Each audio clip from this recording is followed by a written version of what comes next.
আসসালামু আলাইকুম রহমতুল্লাহ। প্রিয় দর্শক, কেমন আছেন? এই যে এই জমিটা হলো আমার মামার। উনি গত বর্ষায় ধানের না হওয়ার কারণে এই যে ধান বর্ষার শেষ অবস্থায় ধান লাগাইছে এবং ধান লাগানোর পর এই জায়গাটুকু বাকি ছিল, এই জায়গার মধ্যে সরিষা লাগাইছে, হয়নি। পরে চিন্তা করলো যে ঘাস লাগাবে, ঘাস লাগাই দিছে। যে ধানই জমিতে ঘাস লাগাই দিছে, চিন্তা করেন আসলে কি পরিমাণ মানে বাজে অবস্থা হওয়ার কারণে এই কাজটা করে ফেলছে। আর দ্বিতীয়ত হলো গরুকে তেমন খাদ্য যোগান না দিতে পারার কারণে এই একটা সিদ্ধান্ত। আর এখন সামনে ইরির মৌসুমের সকল প্রস্তুতি চলতেছে সারা মাঠে। সবাই যার যার জমির আইলগুলো মেরামত করতেছে। আর এই জমিটা আমরা নিয়েছিলাম, এখানে 8 গন্ডা 48% জমি। এখানে 2টা জমি, একটা 4 গন্ডা আর একটা 4 গন্ডা।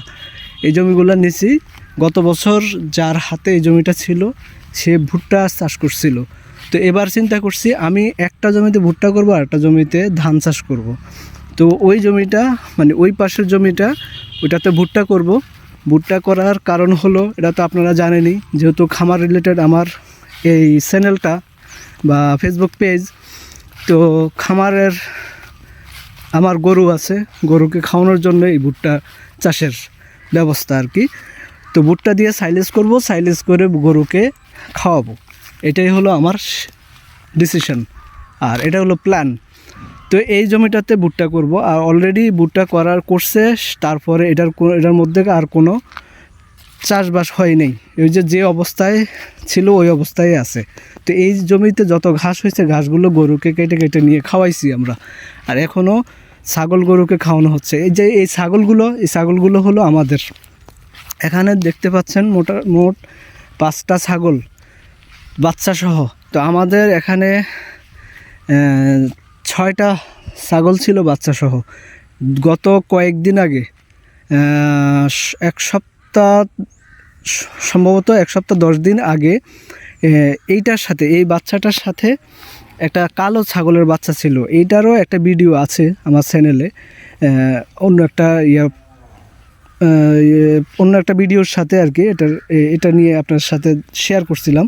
তো ওই যে কালো বাচ্চাটা সেটা অসুস্থ ছিল, এটা বেটা বাচ্চা ছিল আর কি। আমাদের এইদিকে বলে পাঠা বা খাসি আর কি। যখন এটাকে করা হয় তখন খাসি হয়ে যায়। তো ওই বাচ্চাটার গত কয়েকদিন আগে ওই যে লোকগুলা দেখতে পাচ্ছেন, এর একটা জমি পর ওখানে 2টা কুকুরে ধরে মানে বাচ্চাটাকে মেরে ফেলছে। তো আমি একটা আশ্চর্যজনক বিষয় মানে কয়েকদিন যাবত আমি চিন্তা ভাবনা করতেছি। এই ছাগলটা, এটা কিন্তু পেটে বাচ্চা আছে। এখন জানি না এটার পেটে কয়টা বাচ্চা আছে। তো এটা যখন ফার্স্ট টাইম বাচ্চা দেয়, ওই যে হলুদ ছাগলটা, এটার বাচ্চা, এটা ফার্স্ট টাইম একটা বাচ্চা দিছিল, কোনো বাচ্চা হয় না, আর একটা বাচ্চাই। তো এই ছাগলটার বাচ্চা হলো এটা।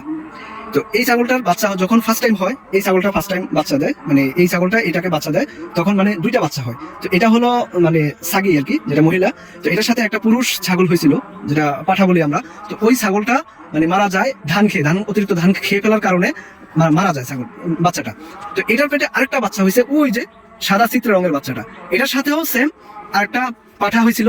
তো সেটা মানে অতিরিক্ত ভুসি খাওয়ার কারণে মানে অসুস্থ হয়ে পরে কুকুরের ইয়াতে মানে এটাকে মারা যায় ওই ছাগলটাও। তো এই ছাগলটা 2টা করে বাচ্চা হয়, 4টার মধ্যে 2টাই মারা যায়। সেম এবারও এই ছাগলটা আরেকটা বাচ্চা আরো 2টা বাচ্চা দিছে, যেমন এই যে একটা বাচ্চা আর একটা কালো বাচ্চা। তো মানে এটার সাথে যে পাঠা বাচ্চাটা সেটা মারা গেছে কুকুরের আক্রমণে। তো ওইটাও মানে মোটামুটি জন্ম থেকে অসুস্থ ছিল।